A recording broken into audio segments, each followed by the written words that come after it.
Hey everybody, how's it going? Matt here, coming at you with another video about a Ranger 2.0 indicator, and this time we're going to be talking about the take profit levels.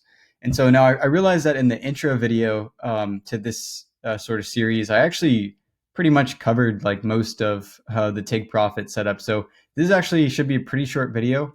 I'm actually not going to be talking about the trailing setup here in this video. That's going to be the next video. So if you want to go ahead and jump to that, by all means, feel free to do so.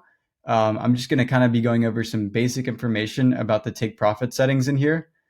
And I'm also going to be explaining the difference between the Ranger 2.0 Forex and the Ranger 2.0 for stocks as it relates to the take profit settings.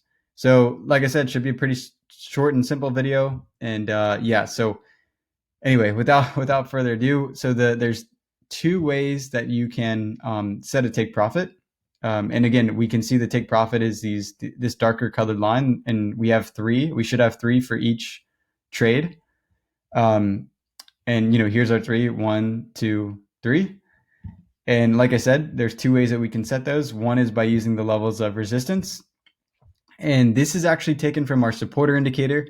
So if you haven't checked that indicator out yet, now might be a good time, but you don't really need to if you don't want to. It like I said, we incorporated that code into this indicator, specifically so that you don't have to use both indicators on your chart at the same time, pretty much. So what it's doing is it's finding the levels of support and resistance in the market. And obviously, if you're trading a long trade, then these are going to be levels of resistance. So price is going to resist breaking out of these levels, which I say that because you might want to actually place, if you're placing your orders in your brokerage, you might want to place your limit orders a little bit below these levels because, again, it's going to resist wanting to break out of these levels. But we can see here it actually does hit these levels most of the time, which is good. That's what we want. We want the price to hit our take profit levels. And so yeah, that's what it's doing. And if we're trading a short setup, then these are going to be technically levels of support. But again, a short trade is essentially the opposite of a long trade, and price is going to want to resist breaking out of this level of support. So yeah, that's what that is. Again, something to play around with. The way that you can adjust these levels is with this setting right here, and you can see it's called resistance setup.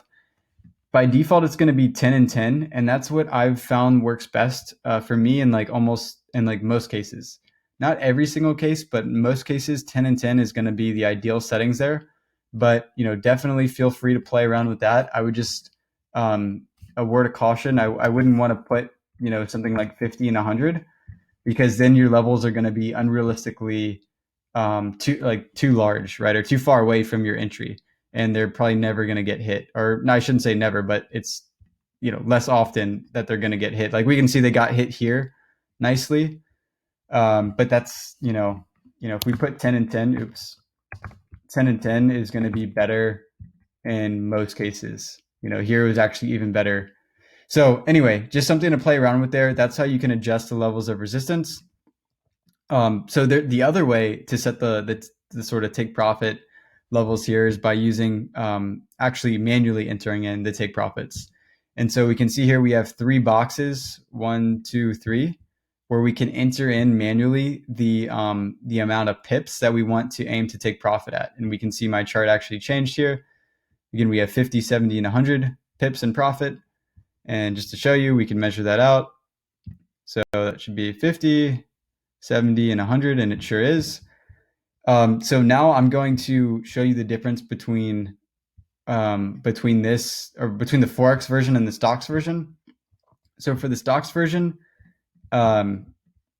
the distance here that we're entering is actually in percentages and not pips. So this is going to be 1%, 1.5%, and 2%.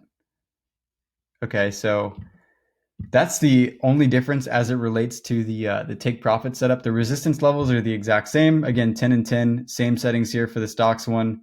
That doesn't change at all. The only thing that changes is the manual. So again, these are all in percentages, whereas the Forex version is in pips, obviously. So something to keep in mind there. If you accidentally have the stocks version up on your chart and you then go to a forex pair, you might want to just switch to the forex version to match up with that, so you don't get confused. But yeah, that's that's it. I mean, that's I covered everything. I think if you guys do have any questions left, definitely shoot me a message on Facebook or my email, or however, it's matt@cryptomavericks.io. So if any of you want to shoot me a question there, definitely please do. But that's it in terms of the take profit settings. Like I said, I'm going to be making a separate video. Actually, I already made a separate video talking about the trailing settings in here. So I don't want to dive into that for this video. But stay tuned for that. It's going to be the very next video in the sequence. And yeah, hope you guys are loving this indicator so far. It's definitely, I would say it's my #1 favorite.